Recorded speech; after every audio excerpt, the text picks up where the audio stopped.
Dans le monde des berlines de très grand luxe, la reine incontestée en termes de chiffre de vente mondialement, c'est la Mercedes classe S. Elle a quand même quelques challengers, dont la BMW série 7. Cette génération vient tout juste d'être restylée avec pas mal de modifications au programme. Au niveau de l'esthétique, il y a plein de petites choses qui changent. Il y en a une grosse qui est évidente, qui est énorme visuellement. C'est ça, la calandre, le double haricot qui a grossi de 40% par rapport à la version non restylée. En fait, il est quasiment aussi gros que sur le BMW X7. Il est devenu tellement gros que le logo a été obligé d'être agrandi. Sans ça, il paraissait trop petit, ridicule, au milieu de ces deux haricots. À l'arrière, les feux sont plus fins, mais surtout, un bandeau lumineux rouge court sur toute la largeur de la malle. Mais bien sûr, il n'y a pas que ça qui a changé. Il y a les motorisations. Ici, on essaye une 750 qui est désormais un V8 de 530 chevaux. Il y a plein de choses aussi qui changent à l'intérieur, même si ça se voit moins. Mais évidemment, cette série 7, c'est le vaisseau amiral de BMW. Donc il faut que ce soit à la pointe de la technologie. On va vous montrer ça tout de suite. L'intérieur évolue à la fois par petites touches quasiment invisibles et avec des nouveautés plus marquantes.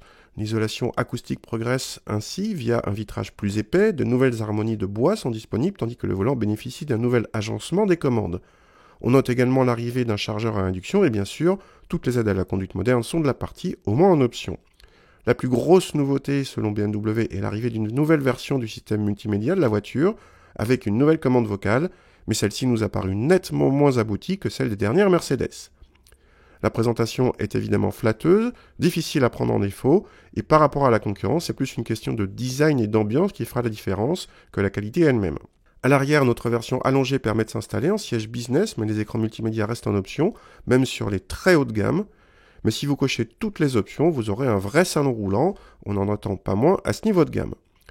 Le coffre s'ouvre bien sûr automatiquement et le volume reste légèrement supérieur à 500 décimètres-cubes, bien dans l'absolu, comme les concurrentes, mais vu l'encombrement de la voiture, cela paraît toujours limité.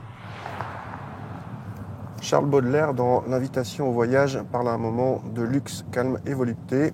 Il est évident que Charles Baudelaire devait voyager en BMW série 7 restylé. Luxe, bon, je ne vous fais pas un dessin, tout y est, on l'a vu sur l'intérieur. Calme, eh ben oui, l'insonorisation est assez remarquable, à tout point de vue. Aérodynamique, les petites vibrations, tout le monde extérieur est admirablement isolé. Et le moteur, on l'entend à peine. Il n'y a que quand on appuie vraiment fort qu'on entend la douce musique du V8. La volupté, eh ben, pareil, confort de suspension, le confort des sièges, etc., etc. Voilà, vraiment, on est dans quelque chose de très, très, très confortable. Bravo à BMW, c'est du même acabit que la classe S.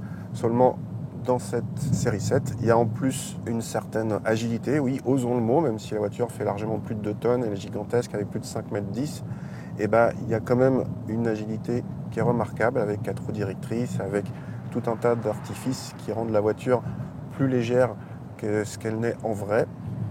Cette version 50i en plus, là, ajoute le plaisir de l'accélération et quand vous appuyez fort sur l'accélérateur, et du silence de fonctionnement quand vous roulez cool.